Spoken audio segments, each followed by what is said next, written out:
Welcome to Active and Healthy with Gina. Looking forward to our 10 minutes of Ageless Grace exercises today. It's how we start every week of the show so that you're gently activating the whole body. So let's get ready to get going. We're going to start this morning with some real creativity, playing some different instruments, and for some reason, and why not, we're going to start the day with an orchestra, and we're in a rock band. So you've got to grab your guitar. I've never played the guitar, but come on, let's imagine. Let's just hit the music. So we've got to look a bit serious. So you're tapping your foot, you're strumming the front of the guitar, your fingers are moving up and down the strings. So get that whole arm moving. So every time you're using both parts of the body, right, left, brain, here it goes. Got to change sides now. What's it like on the other side? Little head bang. We're trying to look a bit cool here. Maybe we've got our dark glasses on. How about some guitar? Let's cross out some guitar. That was the guitar. How about drums? Cross the hands. We've got our little drumsticks in. And we go in and out.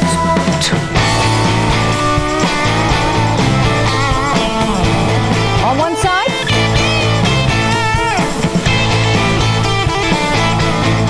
You don't ever have to play an instrument to imagine using it. You're firing the same part of the brain as if you were using it and playing with it, which is so great. Other side of the body. I got my heel drumming as well at the same time.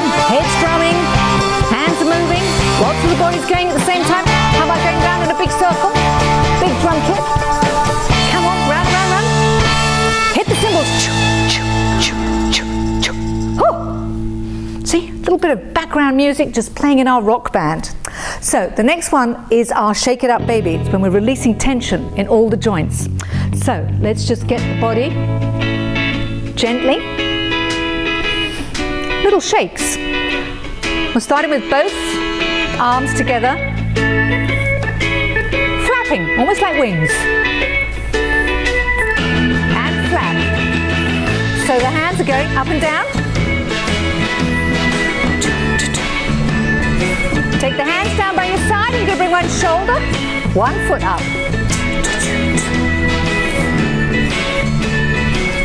Bring these shoulders up. Shake these shoulders out, side to side, elbows up. Use the waist. All at the same time. Shake, shake. What about shaking the bottom? Shake, shake, shake, shake.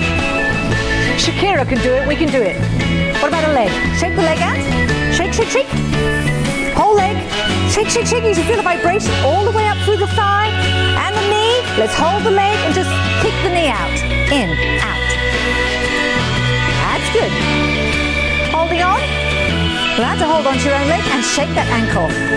Round we go. Shake, shake, shake. Very good. What about the other leg? We've got two of them. Hopefully. Shake, shake, shake, shake. Vibrating all the way up through the side. Hold it. Shake out from the knee. Shake the ankle.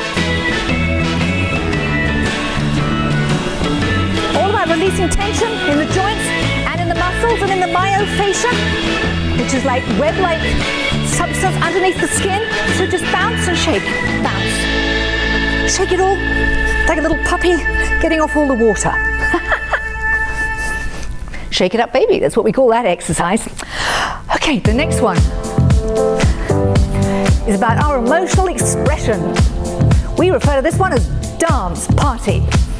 Mainly for the lower body because we're getting these legs going and we're kicking out to the side because we're seated in our chair and we can kick. Kick. And kick it out. Kick. Whenever you get tired, you always bring the movements back to a little slow walk. Don't try and stop altogether. Remember, it's 10 minutes. Use your hands. Push out.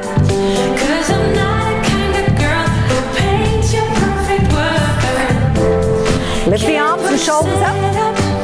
This is your emotional expression and dancing. Let's make one leg go in and out. And the shoulder. Dancing on the spot.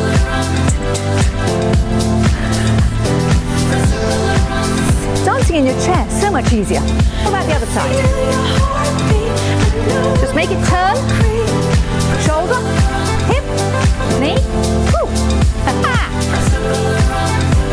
Back to walking. What about a little jumping jack? Just make sure these hearts are really working when we finish up. We go out and back, out. You just go to your range. Doesn't have to be big, or it can be. Got room? Not kicking anybody else while we're at it. What about some hands? Same time. Up. Did you know you could do jumping jacks seated? Can. Let's go. And a few quick ones. Ooh. Take control on your tummy, this. Heel out. We're dancing and enjoying the moment.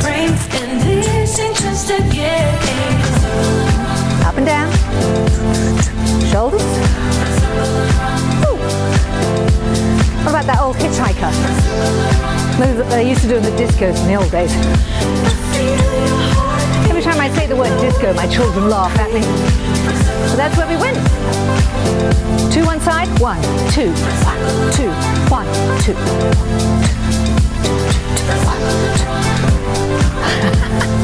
1, 2, 1, 2, 1, 2. And march it. Strutting down the street, elbows up. Tap, tap, tap, tap. Just dance to the movement, to the music. Whatever your movements are, it's good. Out, out.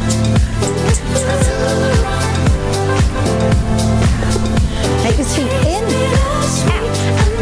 Both together. And in, out. Ooh. I got my heart racing. What about yours? Slow it down. Draw breath. The only thing about songs like this, you never know when they're going to pick up speed again. Whew. Okay, always wonderful. Finish up with some stretches. So, put one hand onto your waist, opposite hand up, and we're reaching over to the side, and we're holding. So this is all about our flexibility.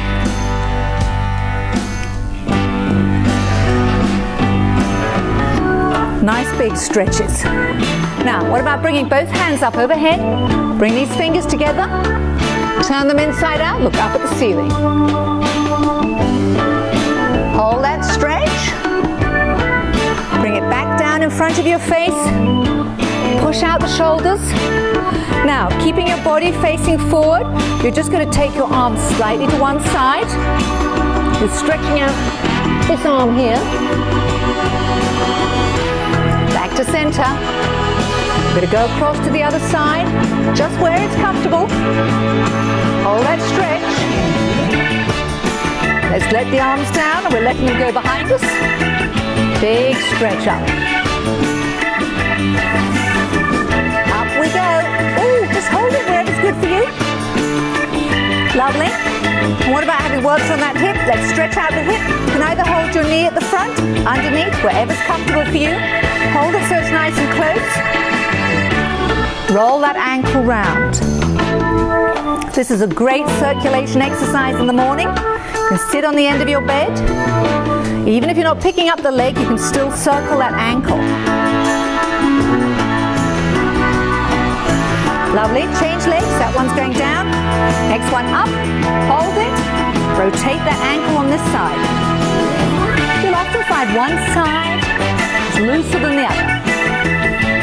Change direction.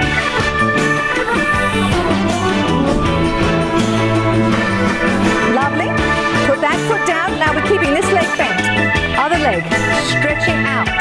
Toes are towards you. You should feel a pull on your calf. We'll take the opposite arm only as far as the knee and hold that. So just keep that hold.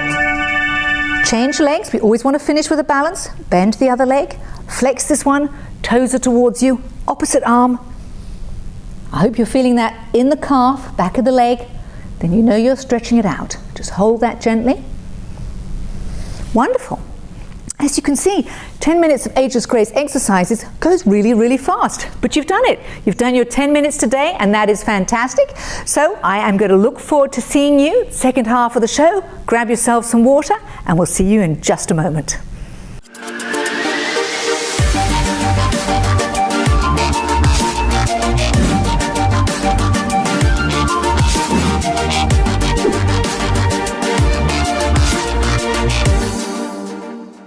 And welcome back to Active and Healthy with Gina. I hope you enjoyed your exercises today and that you're ready for us to continue exactly where we left off last week.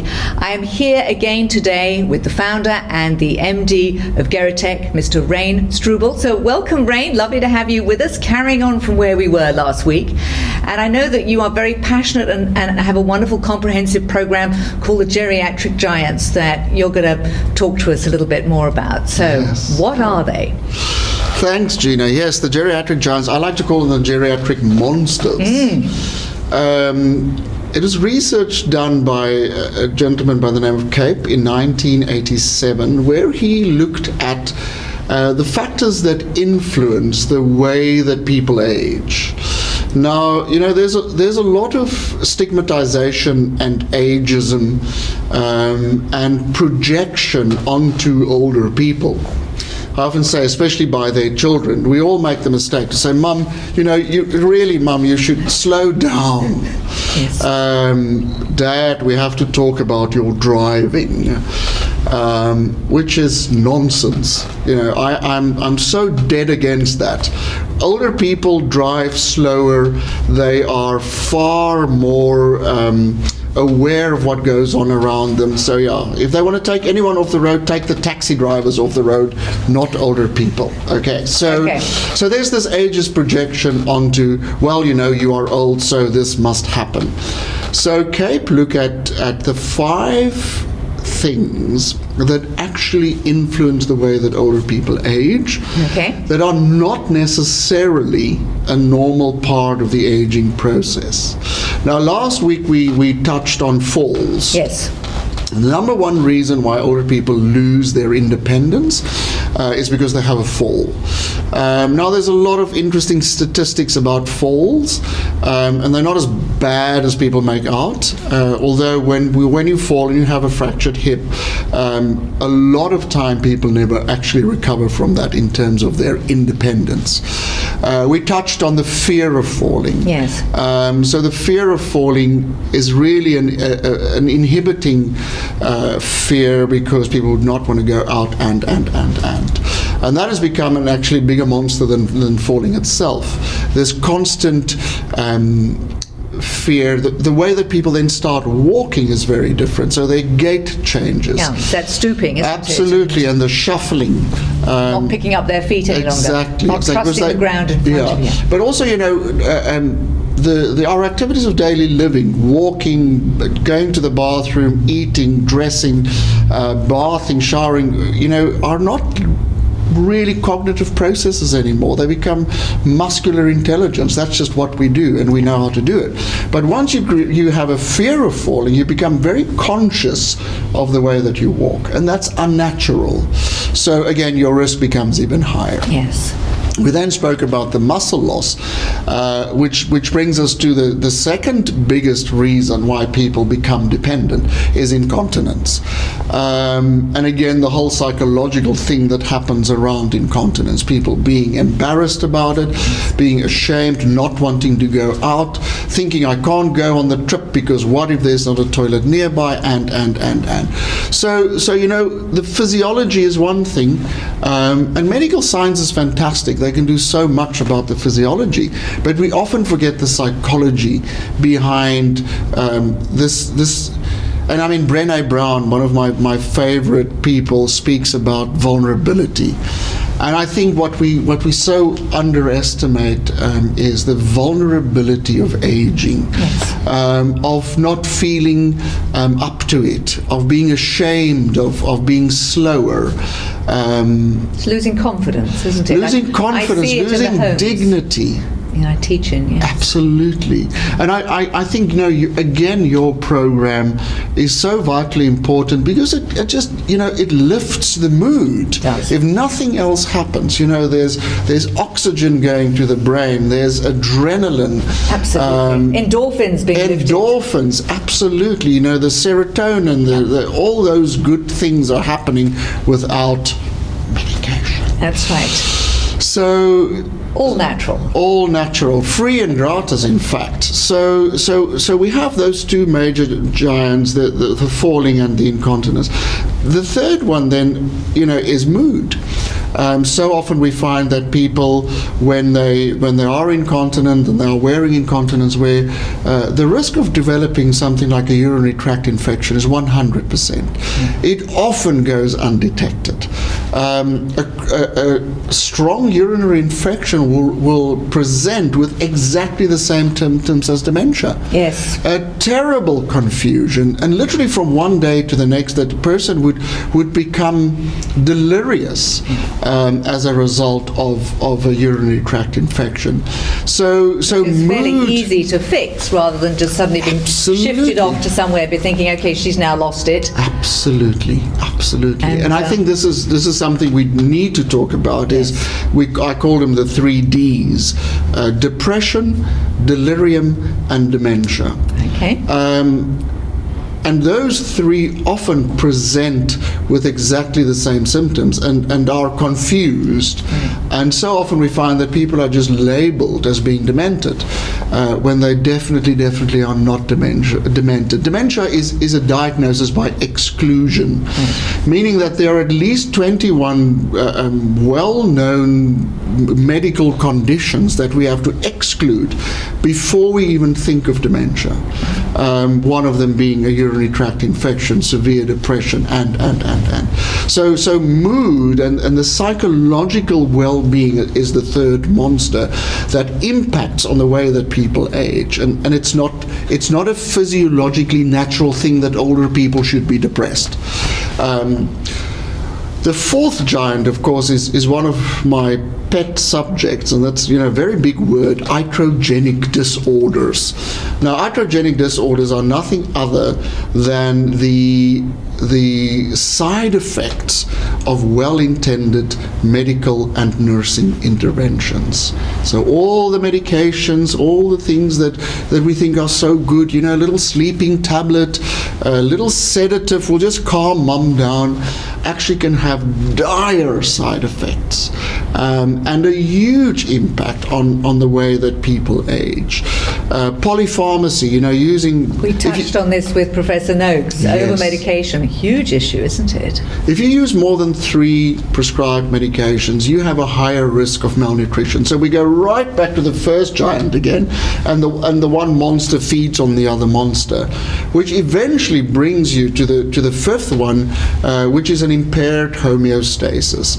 And that just means that the body's equilibrium, that fine balance of this mystical thing called the human body is disturbed. It's like the computer's motherboard has just gone awry, and you literally want to pull the plug out, but you can't pull the plug out.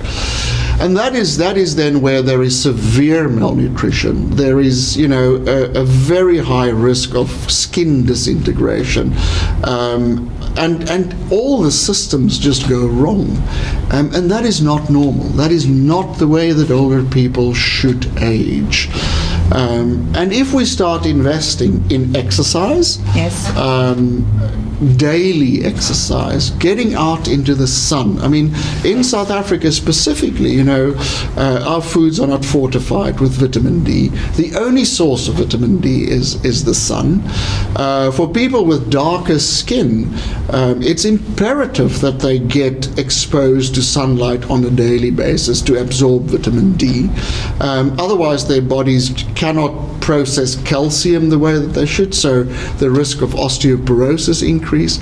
So that, it's free and gratis. I was about to say, that's something else we can take that's a free benefit, particularly living in this glorious country. Absolutely. And something like osteoporosis, exercise, just jumping up and down and weight-bearing exercise in combination with vitamin D is essential.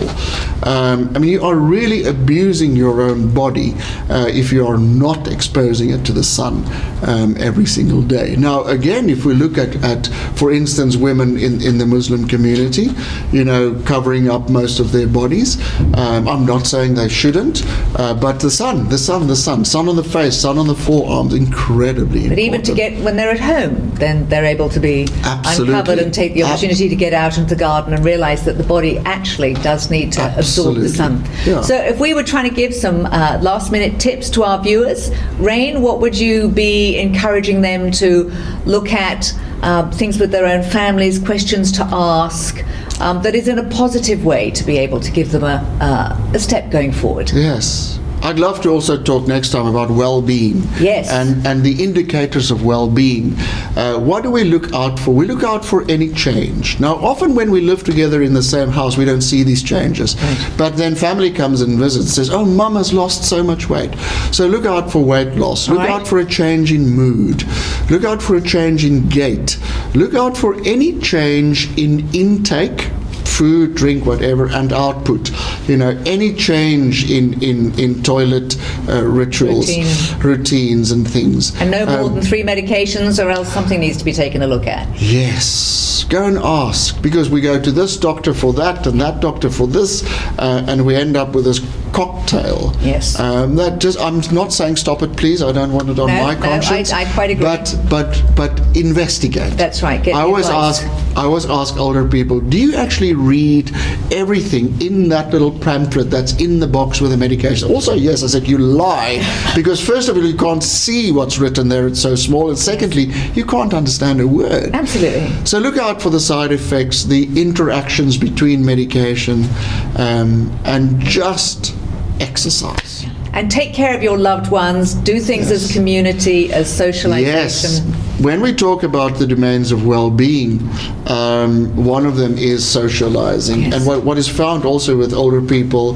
who are at risk of dementia, socializing is one of the most important things, that we do not ostracize them.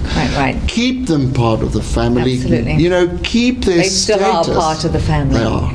Wonderful. Yeah. Wonderful. Well, Rain, there is so much to talk about this. I'm sure there will be another opportunity for us to talk about the wonderful work that you're doing. And I really, really appreciate you being with us on the show today. So thank you so much.